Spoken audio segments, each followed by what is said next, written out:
السلام عليكم عروري.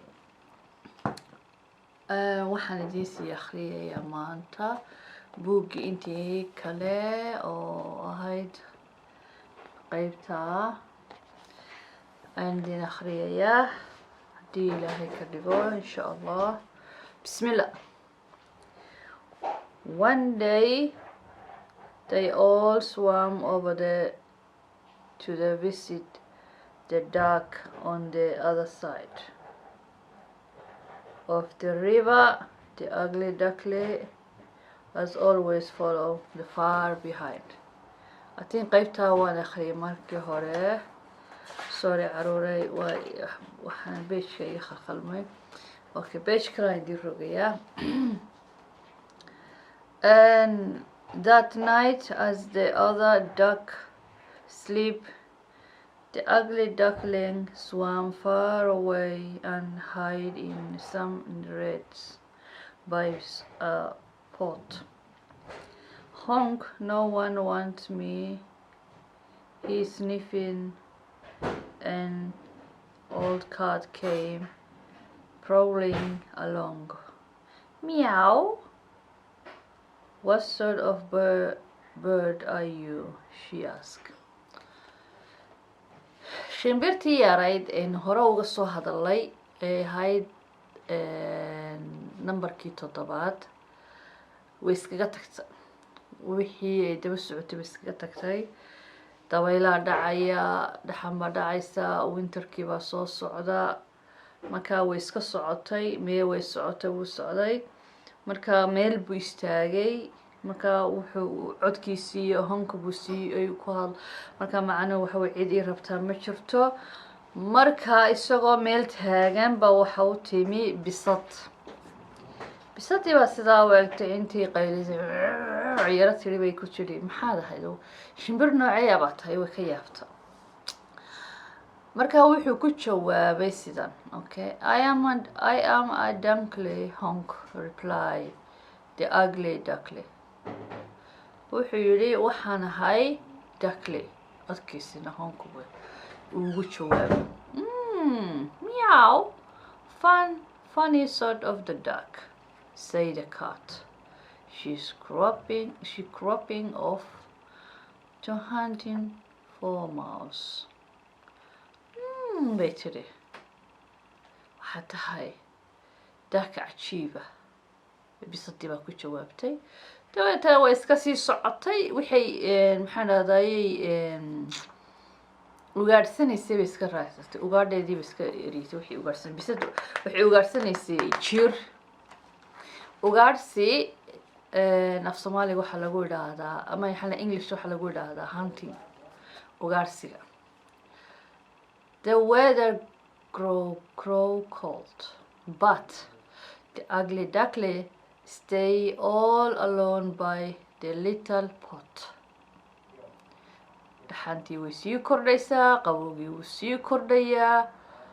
laakiin maxaa shimbirtii ugly duckling halkii un bay weli taagan tahay. bartii bay weli taagan tahay keligeed. waxaa ag maraya wolf baa ag maraya. caleemi baa duulduulaya. dabayla dhacaya. roob baa dhacaya. waxbaa meesha ordaya.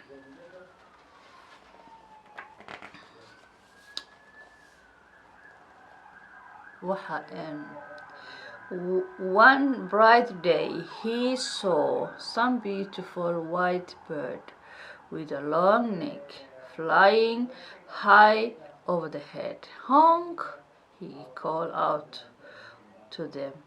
Where are you going? Far away south. Where it is warm, where it is warm, they're calling back. Come fly with us. maalinay dharaar tahay laakiin ay maxaa dhaxday wixii iska soconayaan dabayli wixii soconayaan bay ayuu wuxuu arkay shimbiro hawada sare maraya ayuu arkay. dabeetana uu u yeedhay. honk xagaa ku socotaan? waxay ku yidhaahdeen shimbirihii baa shimbiraha idin tilmaamay caynkeedu ka shimbiro dhaadheer qoor dhaadheer oo qurxa badan bay haayeen dadna uu yeedhay xaa ku socotaan markaasuu waxay ku yidhaahdeen waxaan ku soconaa xagga south waxaan u soconaa koonfur baan u soconaa dhinaca koonfur baan u soconaa dabeetana meel kulul baan u soconaa shimbiraha caruur ee waxaan idiin sheegayaa shimbiraha yurubta ku nool ama meelaha dhaxamaha ku nool markay dhaxantu soo dhacayso intooda badan in yar mooyaane intooda badan waxay tagaan africa iyo asia meelaha kuleylku ku badan yahay iyo meelaha I think middle east oo kalena way tagaan middle eastkana way tagaan maxaa dhahaa meelahaasay inta summer inta winter ku dhacay oo dhan iyagu xaggaasay tagaan in yar mooye shimbiro in yara mooyaane halkan jooga wax yar baa jooga laakiin intooda badan xaggaasay qabtaan marka waxay ku dhahdeen kaalina raac meel kulul baan ku soconaaye dee miyuu duuli karaa waa wax yaroo meel iskaga dhegin okay the ugly duckling skidded across the water. Wait for me, they hear honking, but he wasn't ready to fly yet, and the white bird flew in on far away. shimbirtii ugly duckling biyihii bay maxaan ahday xoog ugu socotay bal ugu siisay skidder marka maxaan ahday wuxuu ku qaylay isuga buu ayuu ku yidhi laakiin weli damuu weynaan oo baalashii iyo wixii muu yeelanin shimbirihii kalena way iska tageen way iska duuleen waa kuwa maaragta do you see that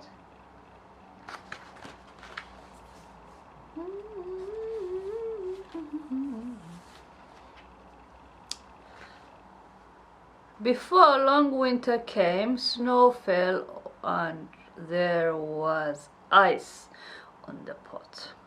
The ugly duckling had no mother to snuggle up again and keep warm. Honk say to himself, I am so unhappy. Skeena. maxaan dhahdaa intan barafku soo dhicin dhulka waxaa ku dhegay ice meeshii buu taagan yahay wuu ooyayaa maxaan dhahdaa waxaa jirta shimbiraha markii meelaha qaboob ay joogaan waxay sameeyeen hooyadu waxay soo gelisaa labada baal hoostooday soo gelisaa way kululeysaa kuleyl bay ay siisaa marka isagu ma haysto hooyo ma haysto keligii uu taagan yahay wuu ooyayaa I'm not happy bilaha ma ahi علشان qof degan maxaan dhahdaa ma ahi happy ha The one bright morning he woke up and find out the snow and ice had melted and the world was green again. Feeling strong, he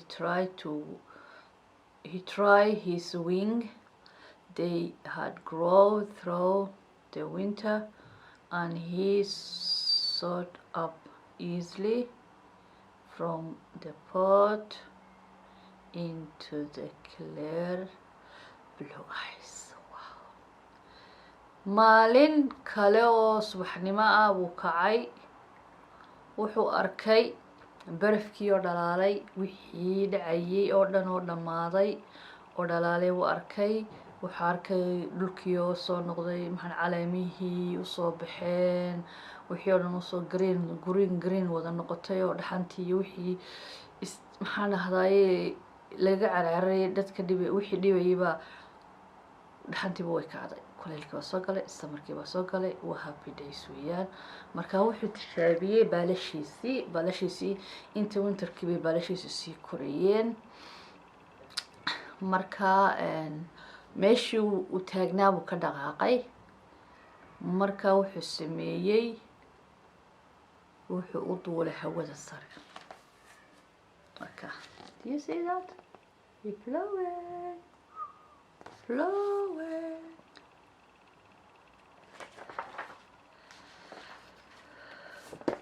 think inaan maanta dhamaynayno buugga hopefully no wax badan baa hada intaasaan ku joojinayaa siduu u duulay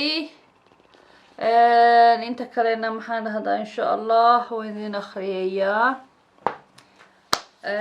halkaasaan ku joojinayaa caruure sheekadii insha allah bismillahi kariim marka kalaan soo gelayaa agli dakli baan idinka sheekeyn doonaa maxaa dhahdayey sidaad isu gudgudbiya caruurey ka sheekaysta